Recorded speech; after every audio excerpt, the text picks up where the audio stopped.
Halo, Tuhan bersamamu. Selamat jumpa kembali dengan Cuap-Cuap Kawam Katolik Awam.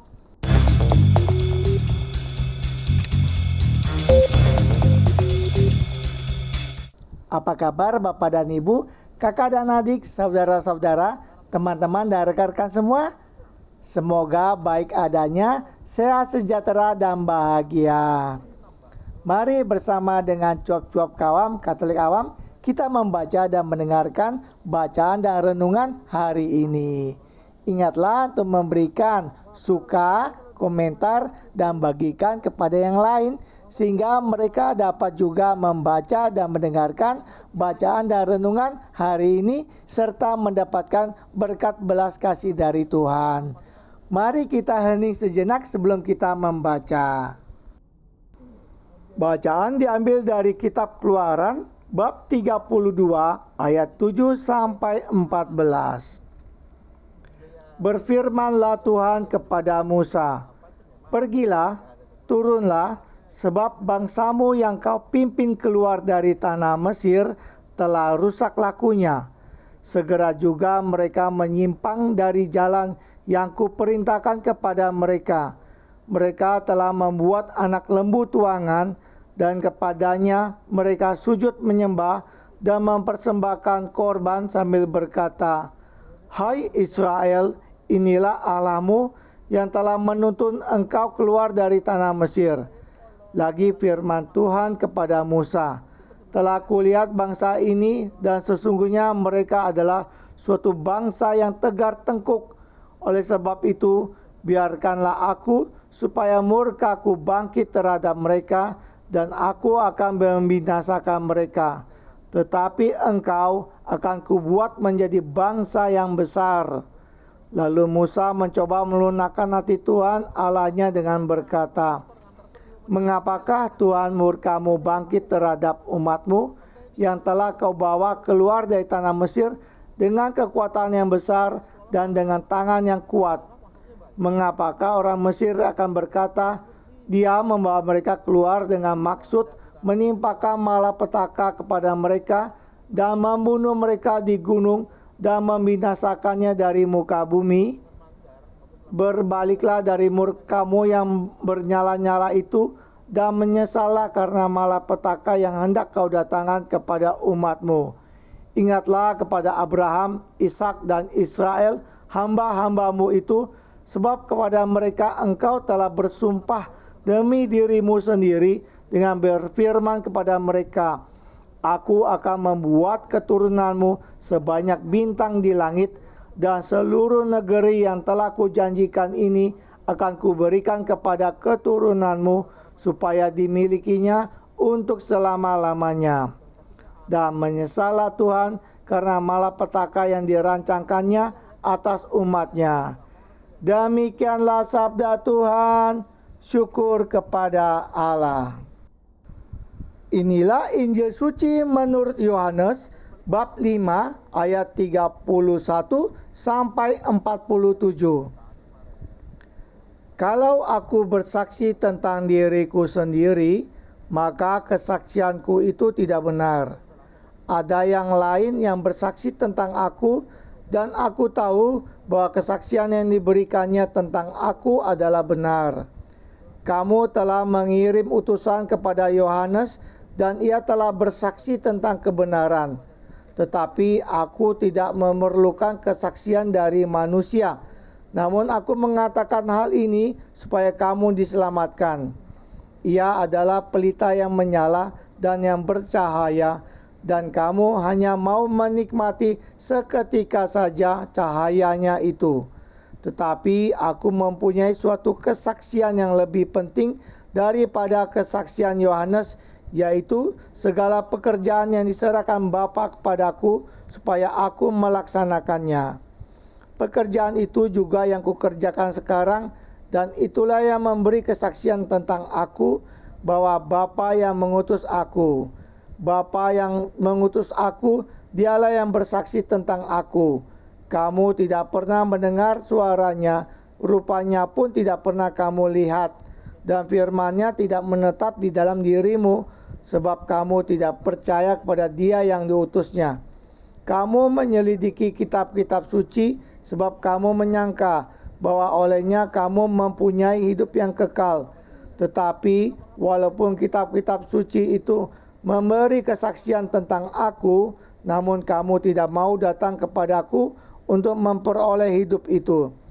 Aku tidak memerlukan hormat dari manusia, tetapi tentang kamu, memang aku tahu bahwa di dalam hatimu kamu tidak mempunyai kasih akan Allah.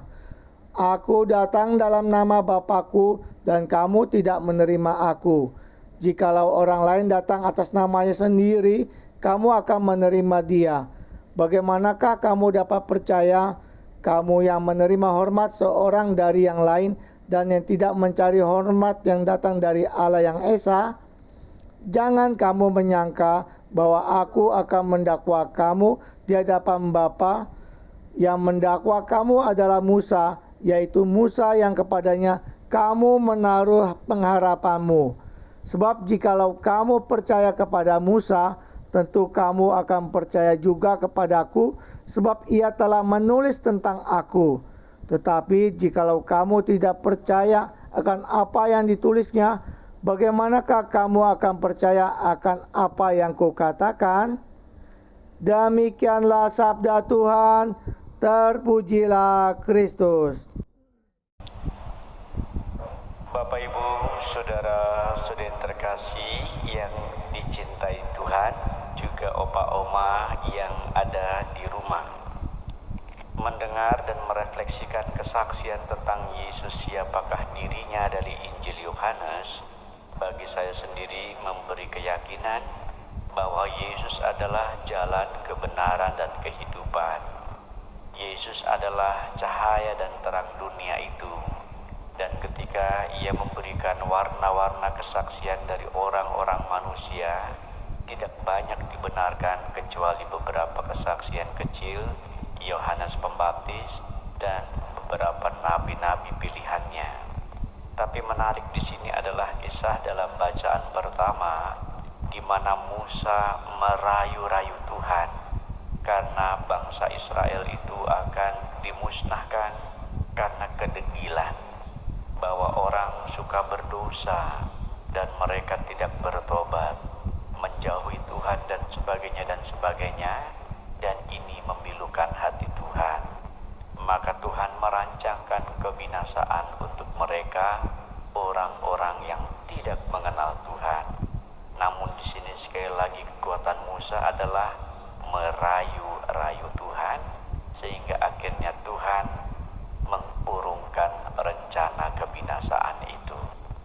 Apa yang boleh kita petik dalam catatan ini adalah, pertama, kita bisa merayu-rayu Tuhan ketika Anda dan saya mempunyai rasa silih untuk sesama. Pernahkah Anda mencoba membuat silih itu pada kenyataan dan pengalaman Anda sehari-hari? Pernah suatu kali saya melihat jemaat saya atau umat yang pernah saya layani beberapa puluh tahun yang lalu, ketika saya diundang jelas-jelas pada peristiwa itu, mengalami kematian. 1:30 pagi saya dibangunkan dan saya datang menuju ke rumah sakit yang dimaksud, dan rupanya keluarganya menangis-nangis. Anaknya meninggal karena overdosis narkoba. Matanya melotot, mulutnya berbusa, ditutup-tutup sama keluarganya, nggak bisa dan sebagainya, sehingga mereka menangis. Ketika saya datang, saya berkata, tolong keluarganya menyingkir sebentar. Kita lihat semuanya ini dalam perspektif Tuhan ya. Akhirnya saya cuma ngajak dialog. Nah, kamu mau menghadap Tuhan, jangan takut. Ini Romo datang mendoakan kamu ya. Coba istirahatlah yang tenang, matanya jangan begitu ya. Dan tolong mulutmu yang bersih, jangan berbusa. Stop ya. Dalam nama Tuhan Yesus. Matanya tertutup, busanya berhenti, dan anak itu tidak tenang. Sambil saya bisiki, tenang, kita mendoakan terus ya. Apa yang terjadi? Itu keprihatinan. Kalau umat umat kita, jemaat kita meninggal dalam keadaan dosa, siapa yang bisa merayu-rayu Tuhan? Anda mungkin orang yang melayat hanya berpikir, kasihan ya. Enggak cukup. Harusnya malah kita doakan.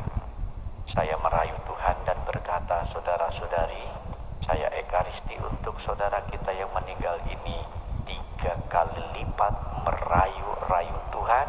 Bukan hanya di sini saya berdoa, di tempat pribadi saya akan berdoa, dan mari kita doakan 40 hari 40 malam merayu-rayu Tuhan bahwa anak ini bagaimanapun juga pernah dibaptis Tuhan.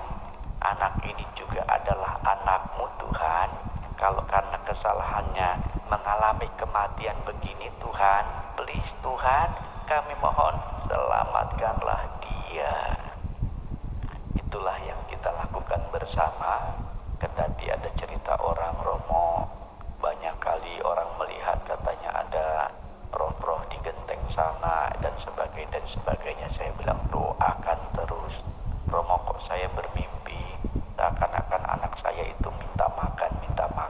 Itu artinya minta doa, minta didoakan. Karena doa adalah makanan bagi jiwa-jiwa yang telah pergi menghadap Bapa. Oke, didoakan selama 40 hari itu. Habis itu tidak ada cerita-cerita lainnya. Inilah upaya-upaya merayu Tuhan. Anda juga bisa merayu-rayu Tuhan ketika mungkin bisa mendoakan salah satu anggota keluarganya. Entah ada yang gak benar, entah ada yang begini, doain. Kalau perlu merayu Tuhan juga dengan puasa.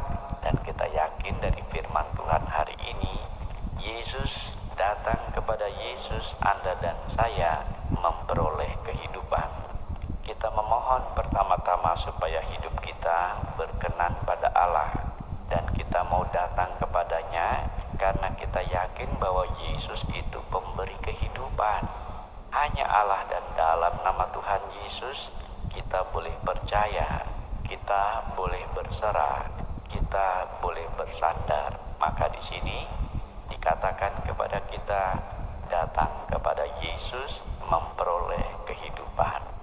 Musa pun datang kepada Allah memperoleh keselamatan, termasuk untuk bangsanya. Anda supaya tidak percuma datang kepada Tuhan hari demi hari, setiap hari, misal pagi seperti ini. Meskipun ada yang jomplang juga ya, di sini kosong, di sana terisi.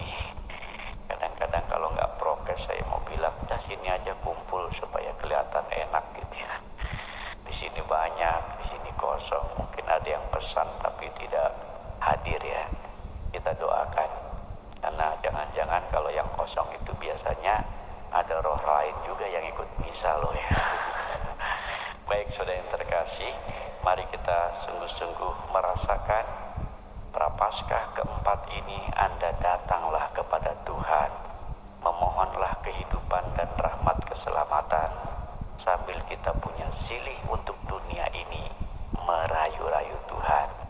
Kita rayu Tuhan agar perdamaian di dunia terjadi, agar Ukraina dan Rusia mengalami perdamaian dan tidak jadi lagi pertikaian yang menjadi korban-korban kemanusiaan. Akhirnya, mari kita intim dengan Tuhan seperti Musa, merayu-rayu Tuhan, memohon keselamatan. Tuhan memberkati. Amin.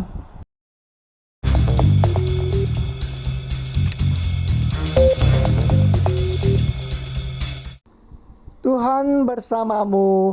Terima kasih Bapak dan Ibu, kakak dan adik, saudara-saudara, teman-teman dan rekan-rekan semua yang telah turut membaca dan mendengarkan bacaan dan renungan hari ini. Sampai jumpa kembali dengan cuap-cuap kawam Katolik Awam. Salam sehat, sejahtera dan bahagia. Tuhan memberkati.